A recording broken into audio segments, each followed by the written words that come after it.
Welcome back. We are working on Lab 5.3, the first question. And this question is from the sales side of the transaction. And so here we have a number of entries for sales where our customers are purchasing inventory from us. We are Opong Corporation. And some credit memorandums and some sales discounts and some sales allowances. So let's start with July the 13th. The first transaction, and transaction A will include 4 lines, and accounts receivable, and the first transaction I believe was with Ludwig. It would be useful to get that information. So what we're doing here is we're setting up accounts receivable. They owe us $6,200 because we sold them $6,200 of merchandise. The merchandise cost us $49.60, so the cost of goods sold would be $49.60.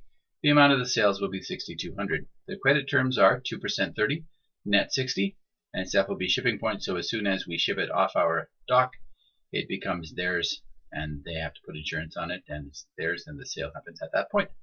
So accounts receivable, the other side of the entry is the sales revenue. Now, if you notice, the number of transaction slots that Lyrics has given us is equal to 3 more than the numbers given here, and that's because we have 3 cost of goods sold entries to make. And I'm going to put them together into one entry. You can split them into 2 entries if you like. So that would put the accounts receivable and sales entry here, and then the cost of goods sold and merchandise inventory entry would follow in the next entry. So I'm going to put those both up here. So cost of goods sold is for $49.60, as is the reduction in merchandise inventory. So merchandise inventory goes down by $49.60. Cost of goods sold, the expense, goes up by $49.60. And then we have another transaction on the 15th of July. And this time, all the accounts are the same except, oops, I need to give myself a little more room here. Give myself 4 lines, and that is transaction A. Okay, so cost of goods sold would be next.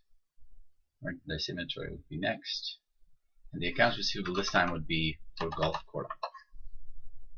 And all of the numbers happen to be the same in my example, so I can just drag them down here.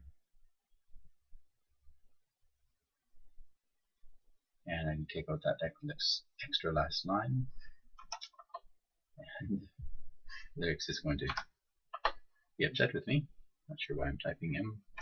There we go, B is what I want. Alright, so the same transaction with the same terms was done for Gulf Corp. And then again on the 15th of July, could have dragged that one down, we sold merchandise to Caliho for cash. So in this case we don't have accounts receivable, we have cash, $6,500. The rest of the transaction follows similarly to above. The sales, cost of goods sold, and merchandise inventory accounts are all affected. Sales for $6,500. The cost of that merchandise was $5,200. And that was transaction C. Transaction D, on the 17th of July, we received their payment for the amount due from the July 13th sale. The terms of the sale are 2% 30, net 60. So this is within the 30 days, so they will get a discount. So the amount of cash that they're going to give us is going to be the amount they owe us, $6,200, times 0.98, because they don't have to pay the entire amount. Now their accounts receivable are going to go down with a credit by the entire $6,200, and the difference between these two, $6,200 minus $60.76, is a debit to sales discounts, because it's the discount because of the they fit the credit terms. So it's a discount. We have a sales allowance here in a second in the next transaction. So that's the transaction D. And then transaction E on the 21st of July. We have we've issued an $800 credit memorandum to Gulf Corp for an allowance on goods sold on July the 15th. So sales allowance would be the account. The sales allowance is part of sales returns and allowances. Whoops. Try that again. And that reduces the amount of sales, and that reduces the amount that they owe us. And this is for Gulf Corp. So there we go.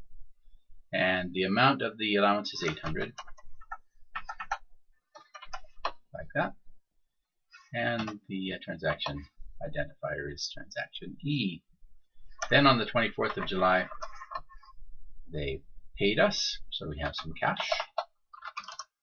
And the amount of the cash is going to be,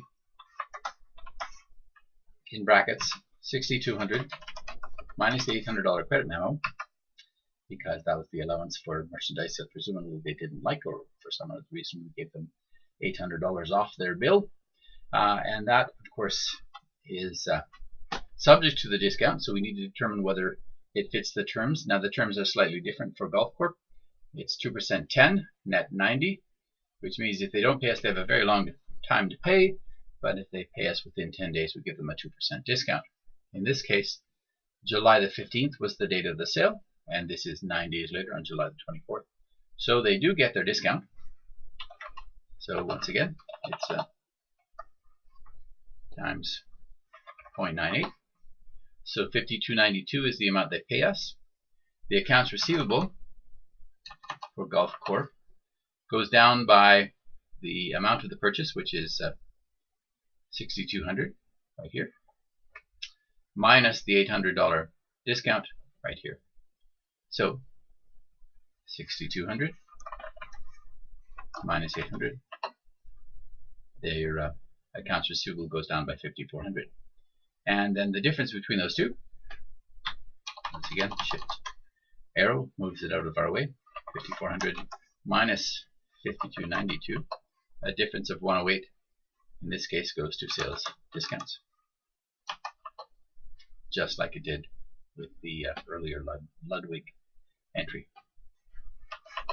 So if you put the cost of goods sold entries into a separate entry, I think that Lyrics would accept that, because we have 3 extra entries down here and nothing to put there. So presumably you could have split these first 3 entries into the sales entry and another entry for merchandise inventory. I didn't do that. We'll see what Lyrics thought. Lyrics agrees, and we're done.